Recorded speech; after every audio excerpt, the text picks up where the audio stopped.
আমি সৈকত চলে এসেছি আবার একটা নতুন ভিডিও নিয়ে। আর আজকে আমার বিষয় হচ্ছে ফিল্ম রিভিউ।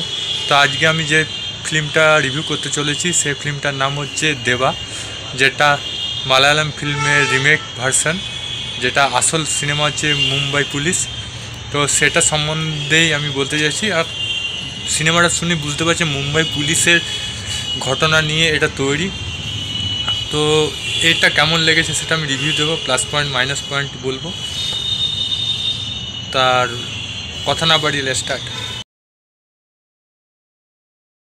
তো গল্পটা হচ্ছে, এখানে শাহিদ কাপুর মুখ্য চরিত্রে অভিনয় করছে এবং এখানে তিনি একজন রাকচিক পুলিশ, কোনো সে গুন্ডা স্টাইলে সব কেস সলভ করে এবং যেখানে সেখানে এনকাউন্টার করে দেয় এবং হাতে যা পায় সেটা দিয়ে মারতে শুরু করে দেয় এবং নিজের প্রমোশন নেয় না, অন্যকে প্রমোশন দান করে।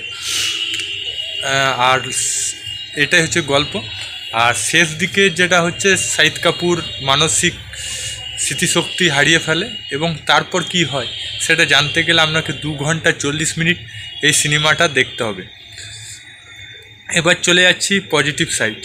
এই ফিল্মে পজিটিভ সাইড হচ্ছে যে মন্ত্রীর বিয়ে বাড়িতে গিয়ে, মন্ত্রীর বইয়ের জন্মদিনে বাড়িতে গিয়ে সেখানে যে সোয়াগ দেখানো, সেটা আমার খুব ভালো লেগেছে। এবং বলাই বাহুল্য যে প্রচণ্ড খেটেছে শাহিদ কাপুর, বডি ল্যাঙ্গুয়েজ পুরো চেঞ্জ করেছে।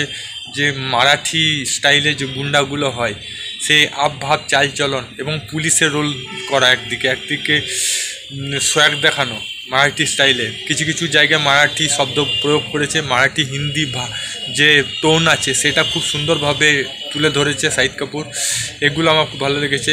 তারপর সিগারেট খেয়ে ডায়লগ বলা, বলতে গেলে একদম রাপচিক ভাও লাগছে, একদম পুরো খুব ভালো হয়েছে। তাছাড়া আরও অনেক সিন আছে যেগুলো ডায়লগের যে তার এক্সপ্রেশন আমার খুব ভালো লেগেছে শাহিদ কাপুরের। এই সিনেমাটা শাহিদ কাপুরে আবার একটা ভালো টার্নিং পয়েন্ট দাঁড়াচ্ছে, কারণ যতগুলো রিমেক ফিল্ম করছে খুব সুন্দরভাবে তুলে ধরছে। অজয় দেবগনের পর যদি কোনো রিমেক স্টার হয় তাহলে শাহিদ কাপুর হচ্ছে। আর এই ফিল্মটা মনে হয় চলবে, প্রচণ্ড চলবে। আর নেগেটিভ সাইড তো কিছুই নেই। আর পজিটিভ সাইড, এখানে 2 ঘন্টা 30 মিনিট পুরো টানা অ্যাকশান আছে। মাত্র একটাই গান আছে 5 মিনিটের, তাও আবার ধুমধারাক্কা গান মিকা সিংয়ের। একটাই সিনেমা গান আছে, সেই জন্য আমার বেশি ভালো লেগেছে। এবার চলে যায় মাইনাস পয়েন্টে। মাইনাস পয়েন্ট হচ্ছে এখানে যে রিমেক করেছে কিন্তু পুরোপুরিভাবে রিমেক করেনি। আর দ্বিতীয় কথা, মাইনাস পয়েন্টে এখানে আরও 2-3টে গান অ্যাড করতে পারতো, কিন্তু সিনেমাটা বড় হয়ে যাবে। একদিকে ঠিক করেছে কিন্তু একটাই গান, ওটা খারাপ লেগেছে, মাইনাস পয়েন্ট লেগেছে।